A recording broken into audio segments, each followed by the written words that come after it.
What if your obsession with self-improvement is actually making you worse? Think about it. How many books have you read? Podcasts have you listened to? And YouTube videos have you watched? Hoping that this would be the one that finally changed everything. But it never does.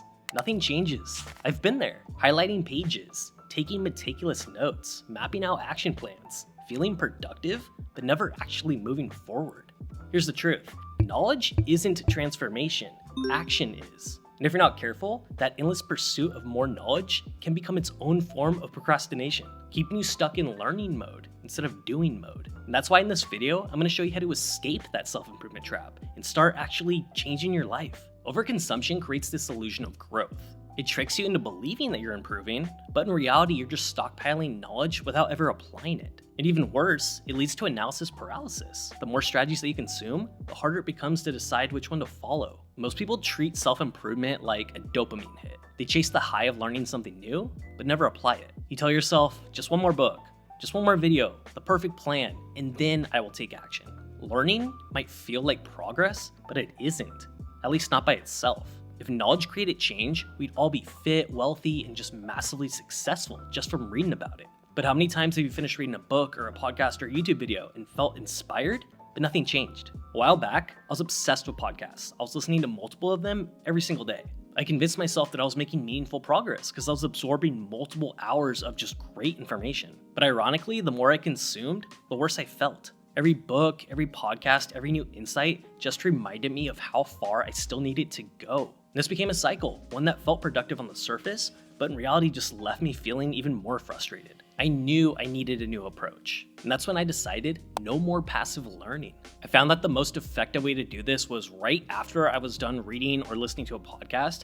I asked myself, what is one thing I learned from it that I could apply immediately? When I reread Atomic Habits, I didn't just highlight good ideas. I picked one habit, waking up every morning at the same time, and I followed it and tracked it for 30 days. In doing that, over the course of a month, just completely reshaped my morning routine. You see, self-improvement isn't about knowing more. It's about stacking small wins, tracking your actions, and then adjusting as you go.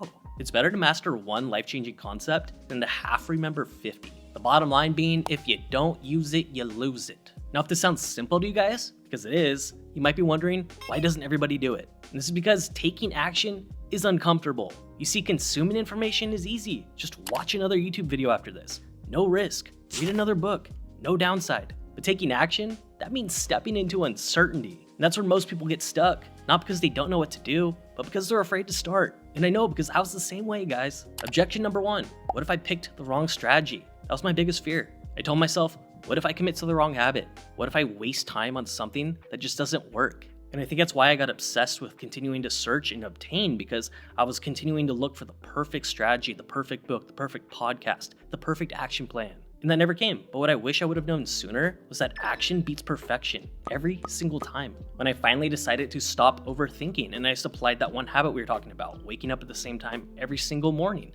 It wasn't the perfect plan, but it started to create momentum. That single change, it led to better mornings and more productivity and much better sleep. The other big objection to this is, what if I fail? I mean, you don't want to start something and fall flat on your face, right? But every time you've listened to a podcast or read a book or watched a YouTube video and felt inspired, but never actually did anything about it, you failed, but just silently. And I believe that you learn more by doing the wrong thing than by waiting to do the right thing.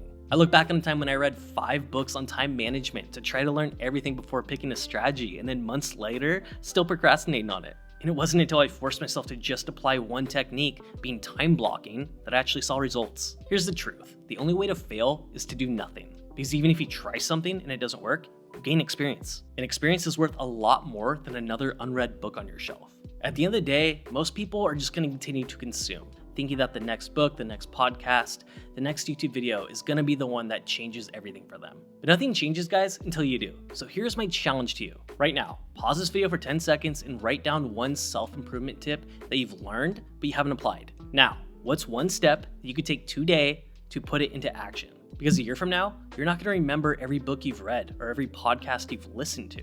You'll remember the actions you took, the things you actually did. And that's what separates people from the ones that stay stuck in this self-improvement loop and the ones that actually transform their lives. If you take nothing else from this video, remember this. For every hour you spend learning, spend 1 hour applying. If you guys got value out of this video, please give it a thumbs up and share it with someone that you think might also get value from it. If you're new here, my name's Blake. I make videos weekly, and I hope that you will catch this next one coming up right here, guys. Thanks so much for watching. You got this, and I'll see you in the next one. Later.